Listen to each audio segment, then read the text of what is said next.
What is up guys, it's Legendary Reviews here, and today we have a video on the best settings for your Halo Infinite gameplay. So I've been playing Halo Infinite a lot ever since it launched its beta, and aside from the battle pass having hiccups and stuff, I've personally loved it. It's fluid, fun, epic, and somehow feels new. But of course it may get overwhelming for you guys who are new to the franchise or for competitive players that use controllers. Some of you guys might find the settings a bit too restricted, and this video is going to help you out, don't worry about it. Hopefully the settings that I present to you guys today will go a long way to help you guys improve and dominate in Halo Infinite. Before we move on, subscribe and like to this video, and I will really appreciate your help. So let's jump straight into this video. What I want you guys to check out first is the button layout for your controller. So these settings are really underrated settings, as people usually overlook this portion.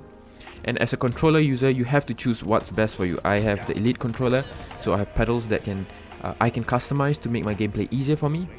But I understand that most players out there do not have Elite controllers or do not have controllers with pedals. But don't worry, most players that I know or my friends that play Halo use bumper jumper if they don't have pedals, and the reason for this is that you have to select the right controller button layout so as to minimize the need to remove your thumbs from the thumbstick.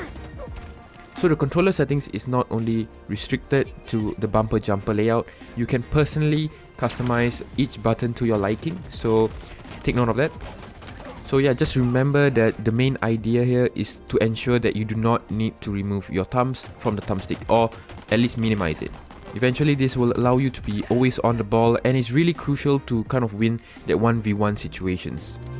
But overall, if you don't have pedals, the best option without thinking too much about where to place each action on each button would be bumper jumper. Alright, so next we gotta look at your sensitivity and acceleration settings. So there's one thing that I have to highlight here is that it is personal preference. All these settings are due to my own personal preference, but I find them really effective for myself. For you guys it may be different, so you guys have to test it out. So for look acceleration, I suggest you guys boost it up as compared to the default, because the default is just too slow.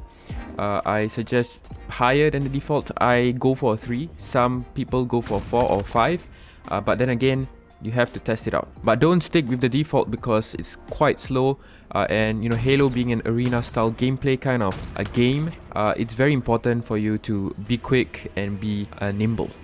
Sensitivity wise, I will either go for 6.5, 2 and 8, no higher or no lesser, because for me I need to kind of look to your left and right, up and down quickly in case someone jumps at you or someone runs past you. So it's very important to kind of increase this value above the default a bit. So let's say if you start at 8, you might want to decrease it once you get used to the Halo Infinite gameplay. But then again, I suggest you don't go below 6.5 or 6 because that's a sweet spot right there. So up next is your dead zone, which is pretty important.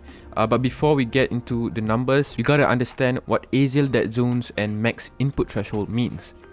So axial dead zone pretty much means that your analog stick basically becomes a cross, an X and Y plane. So the higher the number, the more you'll need to kind of move away from these planes to get diagonal motions. So in layman's words, it's basically related with your thumbstick drifts. You can try placing your dead zones at 0, and you can see how much your screen shifts because of your thumbstick drifts. So how do you get your ideal value? Slowly increase that value from 0 until there are no more unnecessary drifting from your thumbsticks, and there you have it. For those with new controllers, this should be around the value of 8 to 10 or even lower, but for me I find 8 to 10 the sweet spot. But again, if there are any drifts on your motion, increase this dead zone.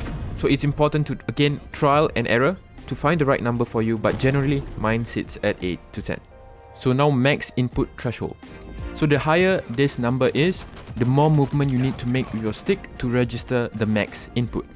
A higher value will make your input, in this case your thumbstick, easier to control, but you have to move closer to the edge in order to get the maximum input, meaning more movement to the edge of your thumbstick boundaries in order to get the maximum input.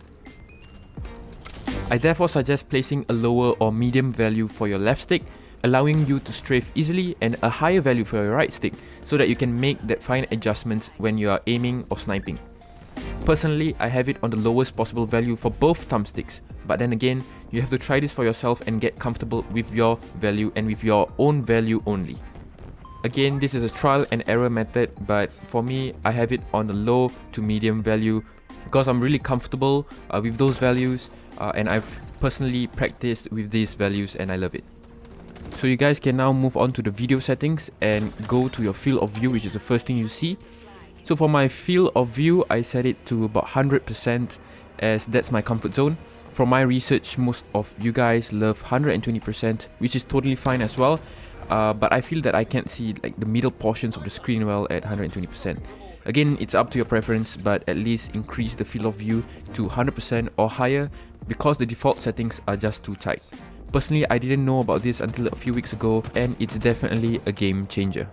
And last but not least is the weapon offset. Just go ahead to your UI and scroll down to the bottom and you can see 3 values. So what you do is you increase the first one to 100, second one to a -100, and last one to 100.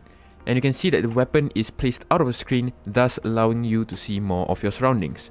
So you can see the difference on the gameplay that I have here in the screen right now, and it shows more of the surroundings in the second one. Then again, this might be useful to most of you guys out there, but I don't really touch these settings a lot, and I place it as a default as I'm more comfortable with it this way. So that's it guys, that's all my settings for Halo Infinite. I have to highlight that there are different settings for different players, but once you have the right one, practice these settings with bots and get used to it. It's important to get used to these settings alone because you are going to roll with it ultimately forever. So test it out with bots, practice your sniping skills, and eventually you'll get better and improve. And I have to underline the fact that you have to practice with the settings, and the settings won't really get you that far if you don't practice with them. And that's what I think most people don't realize after making the adjustments to their settings. So now that I shared my knowledge for Halo Infinite settings, hopefully it can improve your gameplay, and although it's by a margin, I hope it goes a long way in helping you dominate your next Halo Infinite multiplayer match. Please let me know down in the comments below what are your settings for Halo Infinite so we can help each other out. So if you guys like that video, please do subscribe and smash the like button down below. I really appreciate the support. I will also be posting a Halo Infinite review of the main storyline, of the main campaign soon. So do stay tuned for that. So I hope you have a stellar day and week ahead. I'll see you guys in the next video. Peace out.